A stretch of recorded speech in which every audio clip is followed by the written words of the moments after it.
it's time for goodbye. We both gave it our best try. No one's right, no one's wrong. We just dance to a different drum. And now the only way to move is on. Now the only way to move is on.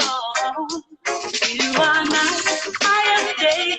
We don't see. Thank you for the bye, Jungle Cowboy. To us both together.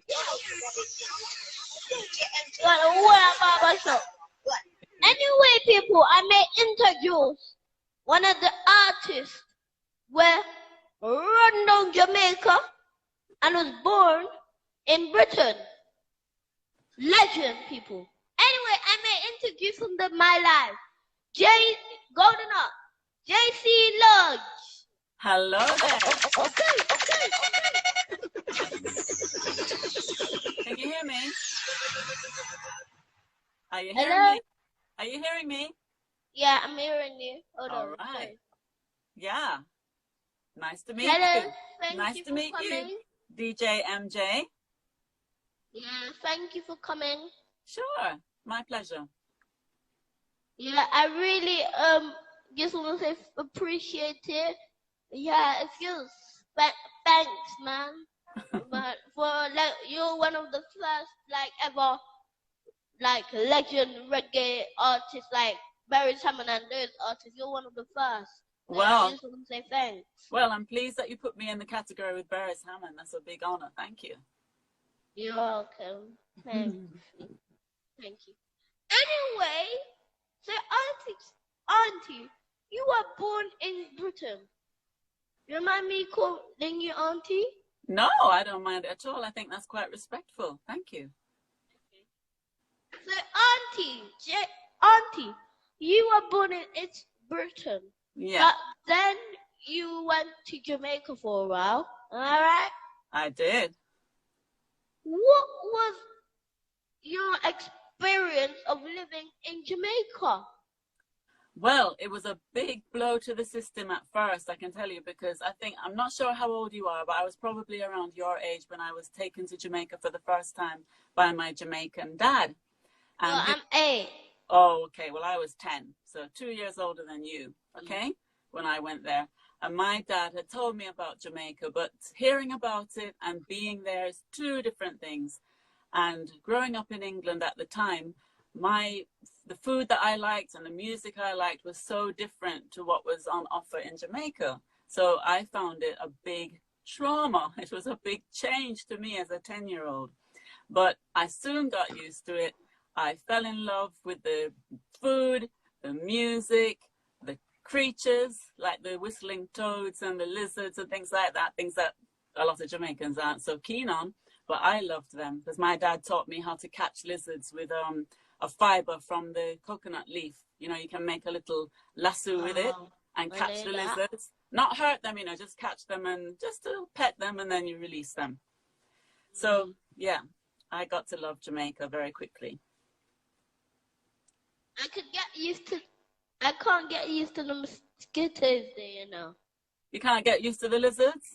No, the mosquitoes. Oh, mosquitoes. No, I don't like mosquitoes. No. And my dad used to hate them too. He said, oh, no, those things are deadly, man. They land on you and they just suck out your blood. I hate them. Yeah, they're very annoying. Yeah, very annoying, man. Because, you know, I'm going to have to get rubbed down with some cream off the bed, you know. Yeah, man. Anyway. What else did you want to ask? How could I ask this question now? Has singing always been in your passion? I always loved singing because when I was living in England with my dad, I was an only child part of the time because I didn't have my mother around. And then for the rest of the time, I was a fostered child. So during the week going to school, I was with a foster family who treated me very lovingly, but, you know, it's not quite the same as your own family. And then, you know, being with dad on weekends and holidays. So I had to entertain myself a lot, you know. And at that time in England, it was very racist as well. So I experienced a lot of racism. Now, you might look at me and think, but this lady looks almost white. But at the time, I was mixed race. I still am. And England was not so used to mixed race people. So at school and all that, I got a bit of, you know, teasing and unkindness. So I used to sing to myself, and that cheered me up.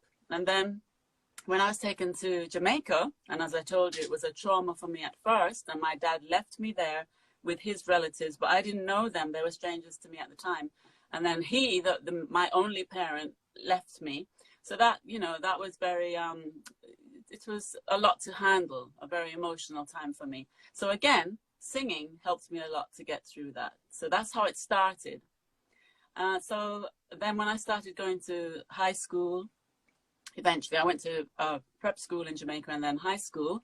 In high school, then my schoolmates would hear me singing at school and they'd say, "What, you sound good, you know, sing this song and sing that song." And, you know, they'd make requests. And then I started doing performances at school and I gained a bit more confidence. But I was always very shy. Singing for me was just something I did for myself, to comfort myself. I never saw it as a career. Okay. Yeah. So anyway, so in 1982, you received a gold and platinum disc for Someone Loves You, Honey. Yes, that's right. What did that make you feel? That was incredible. That was an incredible start because that was not my exact first recording, because Joe Gibbs, at the time I had started to work with Joe Gibbs, and they'd given me a song first of all to record, and then they tried that out in the Bahamas. It was like a test run for them to see if people would take to my sound, and then they came to me and said, "Okay, we want you to sing Someone Loves You, Honey," because, you know, that other tune, people seem to like it. So at the time when they asked me to do Someone Loves You, Honey, I had already got a boyfriend because I was a young girl out of high school, and you're giggling at me. Yes, I had this boyfriend and he liked songwriting. So my interest at that point and his interest was to get people in the music business in Jamaica to record our songs. That's what we wanted, you know. So that's how we ended up at Joe Gibbs' studio. But they weren't all that interested in our original material at that point. They were more interested in singers, and they gave me that song, which was popularized first by Charlie Pride. And they said, "We wanted to do this one in reggae." And I said, "Okay." And I went ahead, and then this song, as you said, it blew up. It was #1 on all the stations in Jamaica, in New York, in London, and various places worldwide, and eventually the Netherlands, and it became Record of the Year in Netherlands. And as you said, I earned gold and platinum discs. So that was a big, you know, great start to my career. So I know, and I've got a fact from my research that you've been doing this for 42 years. Is that right? Shh. Yes. A long time. Yeah. I can't hide. Yes, I've been doing it a long time. Wow. Yeah. Very, very long. Congratulations. Thank you. Anyway, remind me, the audience, of some of your collab work. Who was the most fun to work with? Right. Yes, collabs. I've done so many collabs. I was thinking about that recently, and I just made a quick note because there's so many. I just wanted to quickly rattle off some. So the very first collab was Prince Mohammed, and that was a version of Someone Loves You, Honey and Prince Mohammed, and that's the one that made the gold and platinum success in the Netherlands. So he was the first combination. And then along the way, there was Sugar Minot, there's Cockatee, Shabba Ranks, Tiger. Yeah, I'd have the Shabba Ranks in a Telephone Love. Okay, good. Then there's Papa San, Glenn Ricks, Stan Rick, Ruddy Thomas, Richie Stevens, Don Campbell, Lloyd Brown, and there are probably lots more that I haven't mentioned. So I have done quite a few. In terms of fun, the thing about it is that I have to answer in two parts, because when somebody else is producing me, I am not in control. So they will choose who they put in combination with me. And out of those, Tiger, I just love the duet I did with Tiger. I love the ones with Shabba too, but my ultimate favorite of those was the one I did with Tiger. But then when we started doing our own production, then we brought in people like Richie Stephens and Stan Rick and Glenn Ricks and people like that. And then some of those also I really enjoyed, because then I physically got to work with those people, because it was our production. So I'm there on the spot, taking part in arranging and that sort of thing. So with those guys, we could bounce off each other. You know, we're working at the same time. And, you know, I could sing something and it might inspire them to do a harmony part, and vice versa. They sing something that makes me, oh, let me go in there and do this on your bit there. So in that way, that made it very enjoyable. Whereas before, with the productions that weren't ours, as I said, it wasn't in our hands. So I wasn't necessarily on spot when those other people were doing their parts, you see? Wow.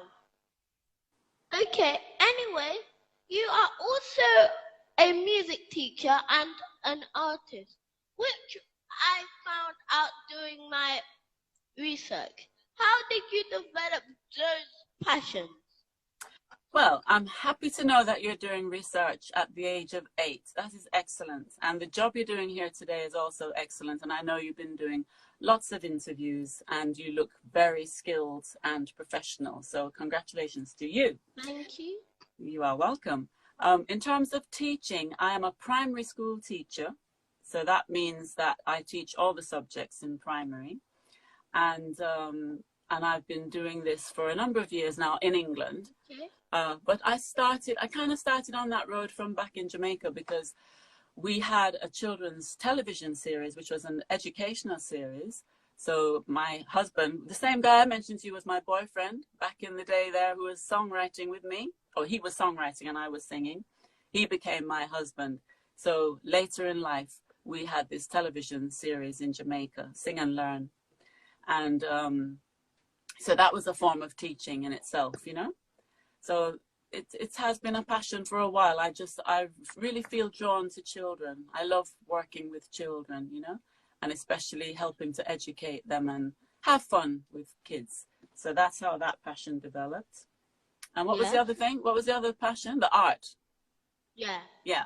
Art, that was from school days, I'd say from high school, actually from in England first. As I said, I was alone quite a lot. So along with singing, I used to paint and, you know, draw and stuff to just entertain myself. Because my dad and I lived in a very small flat. It was part of someone's house and we just had the one room. And then he would go out, you know, because he needs to go out to entertain himself, and not having any other adult around. I was on my own quite a bit. So between the singing and the painting and drawing, that's what I used to entertain myself. Then over in Jamaica now, that continued. I still continued loving that. And in high school, it was definitely a strength. So I did my O-level and A-level art. And the plan was, by the grown-ups around me, was to send me back to England to do an art degree. But by that time, I'd met my boyfriend, and the last thing on my mind was going somewhere else away from where he was. So that was out of the question. So I didn't pursue it any further. But I did continue painting as an adult, and I sold quite a few pieces. I took part in exhibitions, and I did arts and crafts, sold them to stores and things like that. So, and now I have done teaching. I've taught children art and craft. I know you have a few pieces of galleries in Jamaica, art in Jamaica. Yeah, well, I exhibited. It was like a joint exhibition, not a solo. I never did a solo because I never could store up so many pieces. So I used to do a few and then take part in a joint exhibition with other artists, and then those pieces would sell. So all I've got now is some photos of that work, because I haven't been painting for quite a few years now, because I've been concentrating on my music and teaching. So not so much painting. Yeah. Do you like art? Do you paint? Yeah, I like art. Yeah, I do it every Tuesday at school. Oh, okay. What do you like best? Do you like painting or drawing or what? Well, really, I like making stuff. Like once at school we made sculptures. There's people, if you want to check out some sculptures in Lucia, my school has some nice sculptures. We've got some Taj Mahals, and we've got also the picture of one of old times in St Kilda, Scotland. I think we made, what are they called again? Clay tans. We made clay tan, and yeah, it was really good. Okay, so the buildings you did, was that out of clay or paper mache? Well, we used glue, we used PVA glue and rocks and plastic, really. Oh, okay, that sounds interesting. I'd like to see those one day. Okay. Hello, Harry Toddler. Harry Toddler would like to say hello to you. Who would? He's saying hi, Harry Toddler. Oh, hi, Harry. How are you? Good, I'm glad. And John too. Whoever's managing,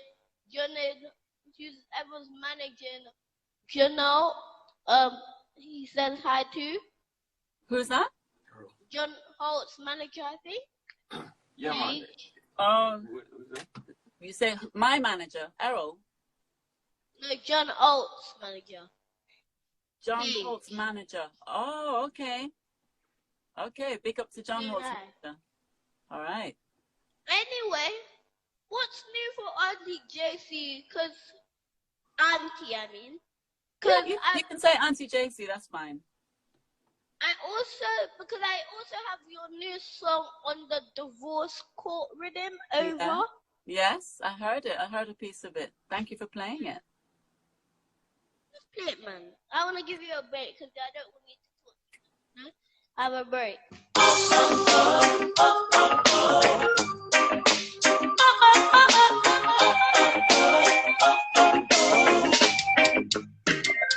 Well, it's time for goodbye. We both gave it our best try. No one's right, no one's wrong.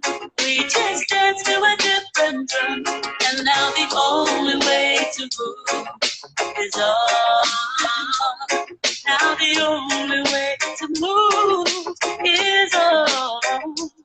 You are night, I am day. We don't see things the same way.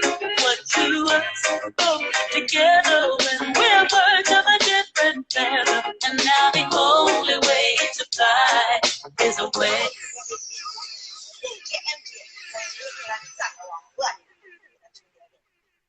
Thanks, right. everyone is buying a badge. Huh? This is JC Lodge over here. Yes. Thank you for playing that. That was #1 in New York for 3 weeks. Thank you. Oh, wow. Congrats. Anyway, people, I'm going to ask JC Lodge 3 more questions and then, play a couple more songs and yeah. All right. And the live. Anyway, JC, what's new for you? Well, that track you just played is my latest single, but we're always working on other projects. So I've got other things in the wings that I'm working on. And somebody approached us recently from Jamaica he's written a song and he'd like me to record it. So I'm working on that as well. So we've always got something going on, but Over, that you just played, is my latest release. Yeah, okay. Yeah. Anyway, looking forward. And any wise words of encouragement for upcoming artists? Well, I've been listening to a lot of young upcoming artists out of Jamaica, and I think that they don't need a lot of advice from me. They are doing so well, I think. Many of them are like the finished package. They've got everything going for them. They have good voices. They look after themselves. You can see physically they look healthy. They've got style. They know how to dress that suits their appearance. They seem to have good management. They do, you know, very well produced videos. And a lot of them are writing their own material, which is excellent. You know, I always encourage people to do their own writing, because that really brings yourself out. You know, it's one thing to interpret somebody else's song, but to write your own song and sing that is even an addition, you know. So I always encourage that originality and trying to find your own sound. So I don't admire so much when an artist comes out and they sound very much like another artist. I don't think that's a great idea, you know. Some people might do it because they think it will help them to get noticed because, oh yeah, they sound just like so-and-so. But, you know, we don't need two of those same people if you've got one already. So as I said, being original, I think, is the key. And making sure you have good management, you know, someone that can give you good advice business-wise, and working with good producers. If you don't have the funding to produce yourself, you've got to make sure to find producers that understand your sound and what you're trying to achieve, and they can, you know, put something together that shows you off. Okay. Thank you for the wise words. Anyway,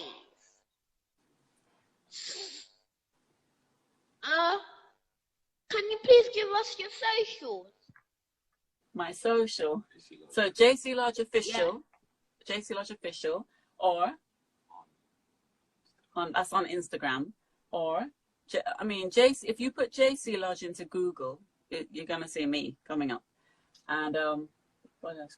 And Facebook, it's the same thing, JC Lodge, because there aren't very many artists. I don't know if there are any other artists called JC Lodge, so not too hard to find. Twitter, JC Lodge Official, just like Instagram.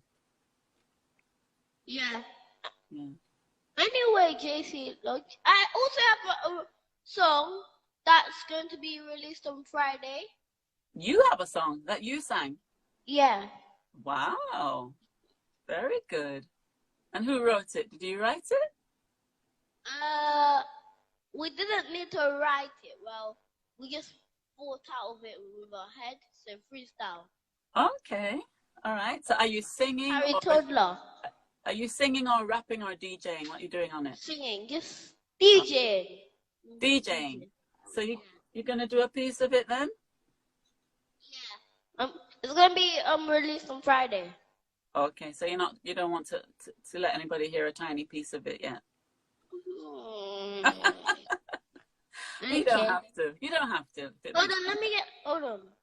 Let me get the rhythm. All right. That is on.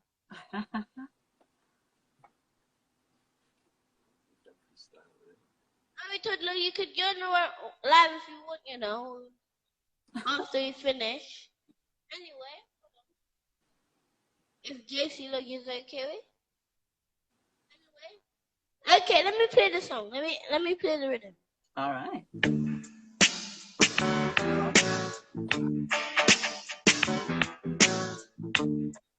Doesn't matter.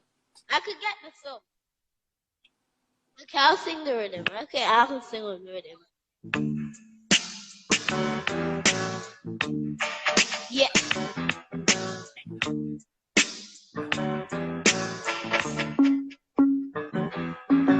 Back to school again. Back to school again. Me and COVID can never be friends. Back to school again. Back to school again. Me and COVID, we never friends. Maths, English, literature, miss me classroom, miss me teacher. Online learning, computer book. Sometimes the parents can find a dollar. Jaja, mommy, guide, but me not let me must me and sanitizer. Back to school again. Back to school again.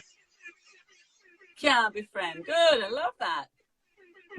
Thanks, man. Very original. Very good.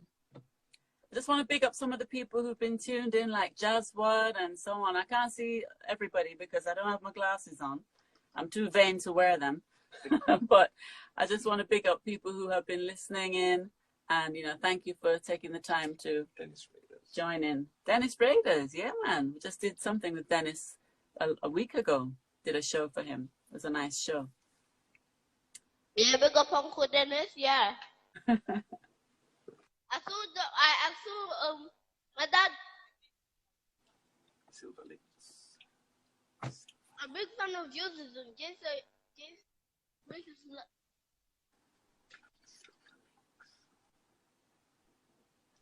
Yeah, sorry about that. That's all right. You okay?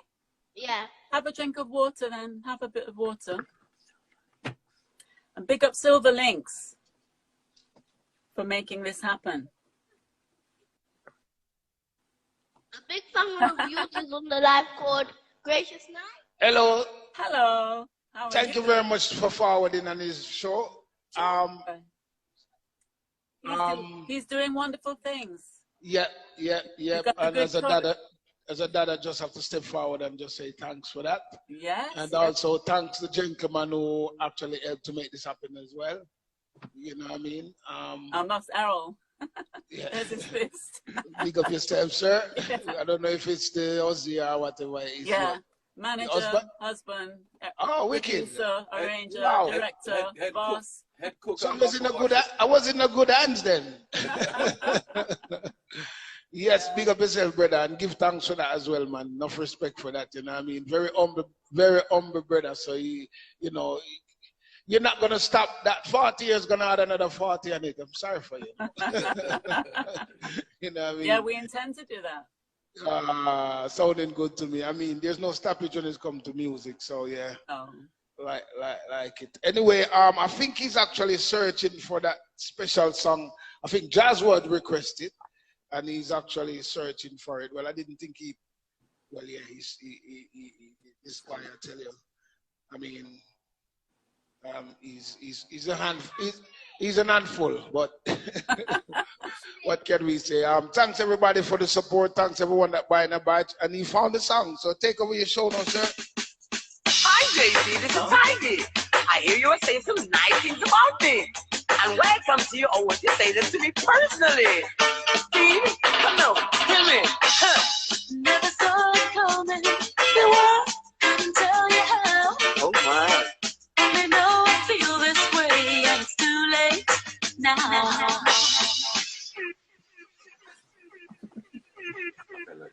You found it. Well done, DJMJ.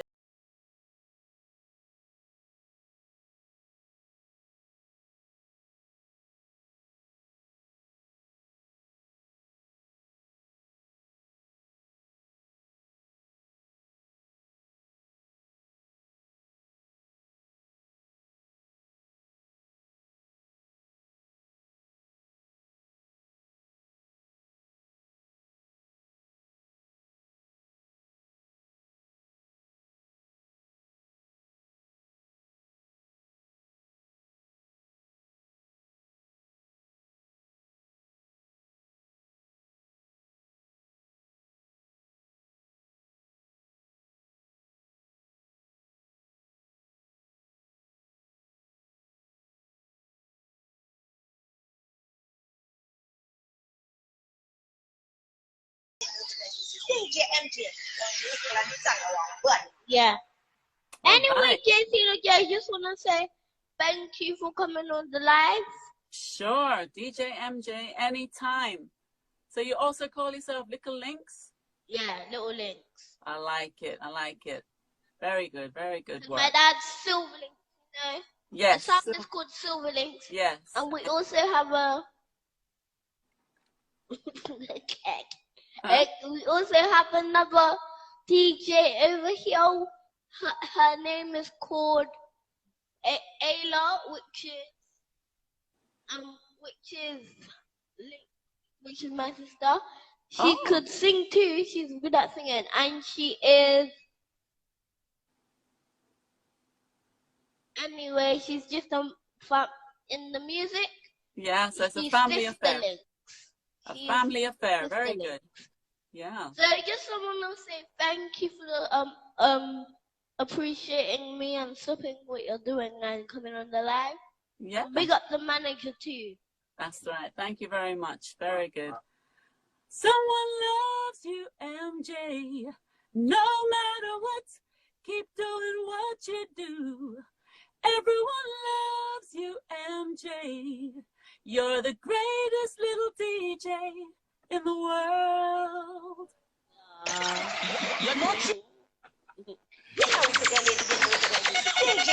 That sounds like a good dub play too, you know. Yeah. Having my dubs books. Anyway, I might get to you too, you know, for the clash next year, because you remember me and my dad had a clash this year. Okay. So you're going to have another one. Who won that clash? Me. All right. So with that gay music, that would mash up the clash from long time. Or I could get jingles too. Yeah, of course. Just tell me what you want. I'll be there. Yeah. All right. Yes, thank you, JC. Look. Yes, Bye, thank you. Bye, DJMJ. Thank you. Bye.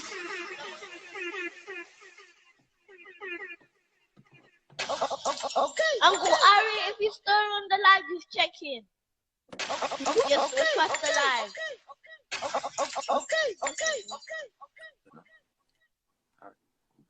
Let me play one more. Pull it up again. Okay. MJ player. Everybody listen. The wicked and the Eden. The whole of them. Thank you, JC. Bye. Bye. Bye, Harry Toddler, voice. Jaswad, everybody that was tuned in. Bye. Yeah, I'm looking. Okay. MJ player. Everybody listen. Ari, just send the request. The whole of them listen.